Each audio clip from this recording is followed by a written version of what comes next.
আসসালামু আলাইকুম। সময় অত্যন্ত গুরুত্বপূর্ণ একটি বিষয় এবং মহাজগতের সৃষ্টি লগ্ন থেকে শুরু করে এখন পর্যন্ত সময় কিন্তু প্রত্যেকটা বিষয়ে তার স্বীয় ধারায় গুরুত্বপূর্ণ ভূমিকা পালন করে আসছে এবং এই যে স্বীয় ধারার গুরুত্বপূর্ণ ভূমিকা এর মাধ্যমে কিন্তু বর্তমান ইহজগৎ এবং মহাবিশ্বে অনেক কিছুই পরিবর্তিত হচ্ছে। এবং সেই পরিবর্তন বা সেই প্রেক্ষাপটের রদবদল সময়ের দ্বারাই কিন্তু ত্বরান্বিত হচ্ছে। এবং এই যে প্রেক্ষাপট পরিবর্তন, এটা যে শুধু মহাজাগতিক ঘটনা তা কিন্তু নয়। আমাদের রাজনৈতিক, সামাজিক এবং চারপাশে ঘটে যাওয়া ঘটনাসমূহ কিন্তু এই সময়ের প্রভাবেই ত্বরান্বিত হচ্ছে বা প্রভাবিত হচ্ছে। এখন এই যে সময়ের পরিবর্তে পরিবর্তন, এই বিষয়ে আলোচনা করার পূর্বে একটি প্রশ্ন আপনাদেরকে করে যেতে চাচ্ছি এবং সেই প্রশ্নটি হচ্ছে, আমরা বিভিন্ন ধরনের মতামত এবং জরিপ লক্ষ্য করছি এবং তার মাধ্যমে কিন্তু বিভিন্ন বিচার বিশ্লেষণ এবং মতাদর্শের জন্ম হচ্ছে। তো প্রশ্নটি হচ্ছে, বর্তমানে জনপ্রিয়তার শীর্ষে অর্থাৎ বাংলাদেশের বর্তমান প্রেক্ষাপটে জনপ্রিয়তার শীর্ষে আসলে কে রয়েছেন? সেটি কি সাবেক প্রধানমন্ত্রী শেখ হাসিনা, নাকি বর্তমান অন্তর্বর্তীকালীন সরকারের প্রধান উপদেষ্টা ডক্টর ইউনূস? অবশ্যই কমেন্ট সেকশনে আপনারা আপনাদের মতামত জানাবেন। তো যেমনটি বলছিলাম, সময়ের প্রেক্ষাপট সময়ের প্রেক্ষাপটে কিন্তু আওয়ামী লীগের যে জনপ্রিয়তা সেটি কিন্তু এখন সবার শীর্ষে রয়েছে এবং এই প্রতিবেদনগুলো যারা প্রকাশ করছে বা এই জনমত জরিপ যারা সংগ্রহ করছে, তারা কিন্তু দেশি বিদেশি বিভিন্ন ধরনের গণমাধ্যম এবং তাদের বেশ যশ খ্যাতি কিন্তু বর্তমান বিশ্বে রয়েছে। তবে এই জনপ্রিয়তার শীর্ষে আওয়ামী লীগ উঠে যাওয়া, এটি কিন্তু সম্পূর্ণরূপে সময়ের প্রভাব। কারণ আমি যেমনটি বলেছি, ঠিক একইভাবে সময় মুহূর্তের মধ্যে জনপ্রিয়তার শীর্ষে থাকা কোনো রাজনৈতিক দল, সংগঠন অথবা ব্যক্তিকে নামিয়ে ফেলতে পারে। আবার হুট করে কিন্তু তার জনপ্রিয়তা আকাশচুম্বী করে নিয়ে যেতে পারে। এবং ঠিক একই ঘটনা কিন্তু বর্তমানে বাংলাদেশের প্রেক্ষাপটে ঘটছে এবং বাংলাদেশের রাজনৈতিক প্রেক্ষাপটে আমরা দেখেছি গত 5ই আগস্ট যে ঘটনা ঘটেছে, তার পূর্বে কিন্তু আওয়ামী লীগ সরকার দীর্ঘ 15 বছর তাদের শাসনামল চালিয়ে গিয়েছে। তখন কিন্তু আওয়ামী লীগের যে সকল কর্মকাণ্ড ছিল তার মধ্যে কিন্তু সব যে নেহাত ভালো কর্ম ছিল তা কিন্তু নয়। বিভিন্ন ধরনের দুর্নীতি, অপকর্ম সহ অন্যান্য কর্মকাণ্ড কিন্তু ছিল। এছাড়া রাজনৈতিকভাবে হস্তক্ষেপের বিষয়টিও কিন্তু আমি এখানে কোনোভাবেই স্কিপ বা অবহেলা করতে পারি না। বিভিন্ন রাজনৈতিক দল তখন আওয়ামী লীগের প্রভাবশালী নেতাদের দ্বারা অথবা আওয়ামী লীগের প্রশাসনিক জটিলতার দ্বারা কিন্তু নানাভাবে রাজনৈতিক দিক থেকে বঞ্চিত হয়েছে অথবা রাজনৈতিক অধিকার থেকে বঞ্চিত হয়েছে। তখন কিন্তু এই সময়ের প্রেক্ষাপটে বাংলাদেশের আরেকটি যে সংখ্যাগরিষ্ঠ রাজনৈতিক দল রয়েছে, বিএনপি, সেই বিএনপি কিন্তু অনেকটাই জনমত সংগ্রহ করতে সক্ষম হয়েছে এবং তাদের পক্ষে অনেকে দলমত নির্বিশেষেও কিন্তু আক্ষেপ করেছে এবং বিভিন্ন ধরনের কথাবার্তা বলেছে। এর মধ্যে কিছু কথাবার্তা সামাজিক যোগাযোগ মাধ্যমে আমরা দেখেছি।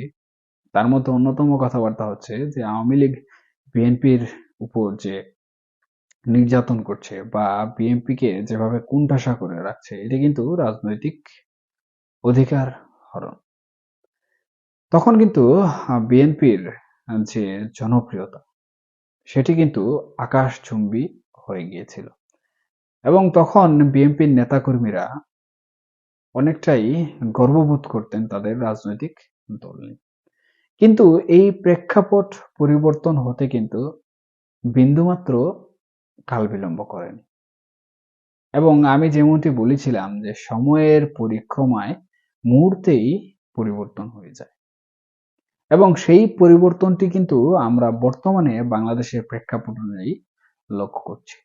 এবং এই প্রেক্ষাপট লক্ষ্য করার পেছনে যে কারণটি রয়েছে সেটি হচ্ছে বিগত 5ই আগস্টের পর থেকে যখন বাংলাদেশে অস্থিতিশীল পরিস্থিতি বিরাজ করছিল, তখন কিন্তু একচেটিয়াভাবে বিএনপির নেতাকর্মীরা তাদের যে একটি ক্ষোভ 15-16 বছরের ছিল, সেই ক্ষোভটি নিবারণের জন্য আওয়ামী লীগ নেতাকর্মীদের বাড়িঘরের উপর যেভাবে নির্যাতন চালিয়েছেন, অগ্নিসংযোগ করেছেন, অথবা তাদের প্রতিহিংসার যে একটি শিকার আওয়ামী লীগের বিভিন্ন রাজনৈতিক নেতাকর্মী হয়েছে, তার প্রেক্ষিতে এবং দেশের অস্থিতিশীল পরিস্থিতির মধ্যে বিভিন্ন ধরনের অভিযোগ, যেগুলো বিএনপির সেই জনমতকে বা জনপ্রিয়তার শীর্ষে থাকাকে অনেকটাই কলুষিত করেছে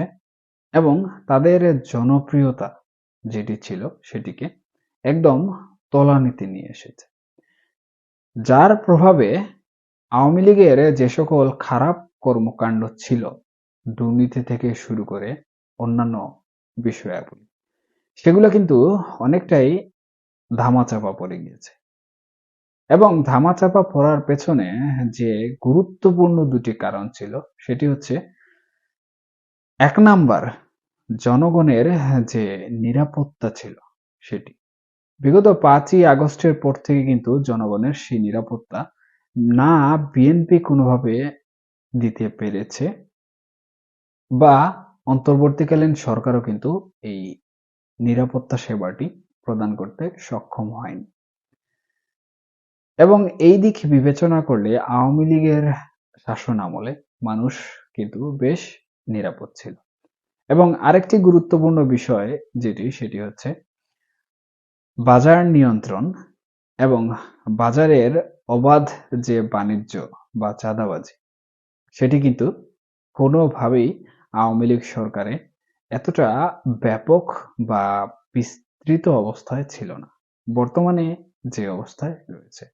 এবং বিভিন্ন গণমাধ্যম থেকে শুরু করে পত্রপত্রিকায় আমরা বিএনপির নামে বর্তমানে যে সকল অপকর্মের তথ্য পাচ্ছি, সেগুলো কিন্তু সাধারণ জনগণ থেকে তাদের যে জনপ্রিয়তা রয়েছে সেই জনপ্রিয়তা কিন্তু ক্রমশ কমিয়ে দিচ্ছে।